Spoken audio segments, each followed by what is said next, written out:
എല്ലാം തകർന്ന് തരിപ്പണമാകുമ്പോൾ മാത്രം ഓടാനുള്ളവനല്ല ദൈവം. ഈ ലോകത്തിൻ്റെ വചനം നമ്മളെ പഠിപ്പിക്കുന്നത് സെൽഫ് സഫിഷ്യൻസിയാണ്, സെൽഫ് റിലയബിലിറ്റിയാണ്. പക്ഷെ ദൈവം ആഗ്രഹിക്കുന്നത് ഗോഡ് ഡിപ്പെൻഡൻ്റ് ആയിട്ട് ദൈവത്തിൽ ആശ്രയിച്ച് നമ്മൾ ഓരോ ദിവസവും മുൻപോട്ട് പോവുക എന്നതാണ്. അത്യുന്നതൻ്റെ നാമത്തിന് മഹത്വം ഉണ്ടായിരിക്കട്ടെ. അത്യുന്നതൻ ജഡം ധരിച്ചെത്തിയ മനുഷ്യനെ വന്ന് നസ്രയനായ യേശുവിൻ്റെ സത്യ ഏകദൈവത്തിൻ്റെ നാമത്തിന് എന്നും എന്നേക്കും മഹത്വം ഉണ്ടായിരിക്കട്ടെ. സദൃശവാക്യങ്ങൾ 3:6 എഴുതിയിരിക്കുന്നത്, നിന്റെ എല്ലാ വഴികളിലും അവനെ നനച്ചുകൊള്ളുക, അവൻ നിന്റെ പാതകളെ നേരെയാക്കും. In all your paths acknowledge him, he will straighten your paths. ഇവിടെ വളരെയധികം ശ്രദ്ധിക്കേണ്ട ഒരു കാര്യമാണ് നിന്റെ എല്ലാ വഴികളിലും എന്നാണ് എഴുതിയിരിക്കുന്നത്. നിന്റെ എല്ലാ വഴികളിലും അവനെ നനച്ചുകൊള്ളുക, അവൻ നിന്റെ പാതകളെ നേരെയാക്കും. നമ്മുടെ മുമ്പിലുള്ള പാതകൾ ദുർഘടമാണോ ഊടുവഴികളാണോ എന്ന് നോക്കിയിട്ട് തിരിച്ചറിഞ്ഞിട്ടല്ല ദൈവത്തെ നമ്മൾ ഓരോരുത്തരും സ്മരിക്കേണ്ടത്, അന്വേഷിക്കേണ്ടത്. പകരം എല്ലാ വഴികളിലും അവനെ നനയ്ക്കാനാണ് ഈ ഒരു വാക്യത്തിൽ നമ്മൾ കാണുന്നത്. കാരണം നമ്മളുടെ ജീവിതത്തിലെ എല്ലാ മേഖലകളിലും ഏത് വഴികളിലും നാം തന്നെ സഞ്ചരിക്കണമെന്നല്ല ദൈവം ആഗ്രഹിക്കുന്നത്. അവൻ്റെ കൂടെ അവനെ ആശ്രയിച്ചുകൊണ്ട് നടക്കണമെന്നാണ് ദൈവം ആഗ്രഹിക്കുന്നത്. അതുകൊണ്ടാണ് ഈ ഒരു വചനത്തിൽ നിൻ്റെ എല്ലാ വഴികളിലും എന്ന് എഴുതിയിരിക്കുന്നത്. എന്നാൽ ഈ ലോകത്തിൻ്റെ ജ്ഞാനം നമ്മളെ പഠിപ്പിക്കുന്നത് നമ്മളെ കൊണ്ട് എന്തും സാധ്യമാകും എന്നതാണ്. You are enough, you can do anything, you are self sufficient എന്നൊക്കെയുള്ള സെൽഫ് എന്താ പറയുക മോട്ടിവേറ്റിംഗ് ആയിട്ടുള്ള പോസിറ്റീവ് ആഫർമേഷൻസ് ഒക്കെ കേൾക്കുമ്പോൾ നമ്മൾക്ക് പെട്ടെന്ന് വരുന്നത് സ്വയം കഴിവിൽ, നമ്മുടെ സ്വന്തം കഴിവിൽ ആശ്രയിക്കാനാണ്. പക്ഷേ വചനം പഠിപ്പിക്കുന്നത് നേരെ മറിച്ചാണ്. ഈ ഒരു വചനത്തിൻ്റെ നേരെ മുകളിലുള്ള വചനമല്ല, അതായത് സദൃശവാക്യങ്ങൾ 3-ാമത്തെ അധ്യായം 5-ാമത്തെ വാക്യത്തിൽ എഴുതിയിരിക്കുന്നത്, സ്വന്തം വിവേകത്തിൽ ഊന്നരുത്, എല്ലാ കാര്യത്തിലും യഹോവയിൽ പൂർണ്ണമായിട്ട് ആശ്രയിക്കുക എന്നുള്ളതാണ്. ഇതിൻ്റെ അർത്ഥം നമ്മൾ ഒരിക്കലും സ്വയത്തിൽ നമ്മളിൽ ആശ്രയിക്കരുത് എന്നതാണ്. ഈ ലോകത്തിൻ്റെ വചനം നമ്മളെ പഠിപ്പിക്കുന്നത് സെൽഫ് സഫിഷ്യൻസിയാണ്, സെൽഫ് റിലയബിലിറ്റിയാണ്. പക്ഷെ ദൈവം ആഗ്രഹിക്കുന്നത് ഗോഡ് ഡിപ്പെൻഡൻ്റ് ആയിട്ട് ദൈവത്തിൽ ആശ്രയിച്ച് നമ്മൾ ഓരോ ദിവസവും മുൻപോട്ട് പോവുക എന്നതാണ്. സാധാരണയായിട്ട് വിശ്വാസികൾക്ക് വരുന്ന ഒരു വലിയ തെറ്റാണ്, അല്ലെങ്കിൽ സാധാരണയായിട്ട് നമ്മൾക്ക് ചെയ്തു വരാനുള്ളൊരു ടെൻഡൻസിയാണ് വലിയ പ്രതിസന്ധികളിലൊക്കെ ദൈവത്തെ അന്വേഷിക്കും. പക്ഷേ ചെറിയ കാര്യങ്ങളിൽ നമ്മുടെ മുമ്പിൽ പ്രത്യേകിച്ച് പ്രതിസന്ധിയോ കഷ്ടങ്ങളോ ഒന്നുമില്ലാത്ത ആ ഒരു സമയത്ത് അതേ കൺസിസ്റ്റൻസിയോടുകൂടി അതേ തരത്തിൽ ദൈവത്തിൽ ആശ്രയിക്കാൻ പലപ്പോഴും നമ്മൾ മറന്നു പോകാറുണ്ട്.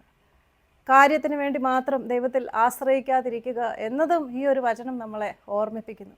നിന്റെ എല്ലാ വഴികളിലും ദൈവത്തെ നനയ്ക്കാൻ, അവനിൽ ആശ്രയിക്കാൻ ദൈവം നമ്മളിൽ നിന്നും ആഗ്രഹിക്കുന്നു. നമ്മൾ ഓരോരുത്തരും ശോധന ചെയ്യുക. ഓരോ ദിവസവും നമ്മൾ ചെയ്യുന്ന അല്ലെങ്കിൽ നമ്മുടെ മുമ്പിലുള്ള ഏത് മേഖലകളും ദൈവത്തോട് പറയാൻ, ദൈവത്തെ നനയ്ക്കാൻ, ദൈവത്തെ അക്നോളജ് ചെയ്യാൻ നമ്മൾ ശ്രദ്ധിക്കുന്നുണ്ടോ എന്നത് മനസ്സിലാക്കുക.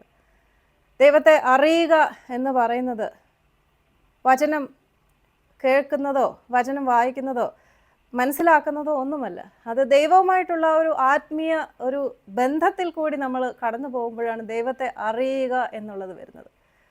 ഈ ഒരു അറിവ് അല്ലെങ്കിൽ ദൈവവുമായിട്ടുള്ള ആ ഒരു ബന്ധം, ഒരു ദൃഢബന്ധം നമ്മൾ എന്നും കൊണ്ടു നടക്കാൻ വളരെയധികം താല്പര്യത്തോടുകൂടി നമ്മൾ ശ്രദ്ധിച്ച് ചെയ്യേണ്ടത് തന്നെയാണ്. ഏറ്റവും കൂടുതൽ ദൈവത്തിൽ നിന്ന് മാറിപ്പോകാൻ നമ്മൾക്ക് ഇടവരുത്തുന്ന ഒരു കാര്യമാണ് നമ്മുടെ ജീവിതത്തിൽ സങ്കടകരമായ അവസ്ഥകൾ ഇല്ലാത്തപ്പോൾ.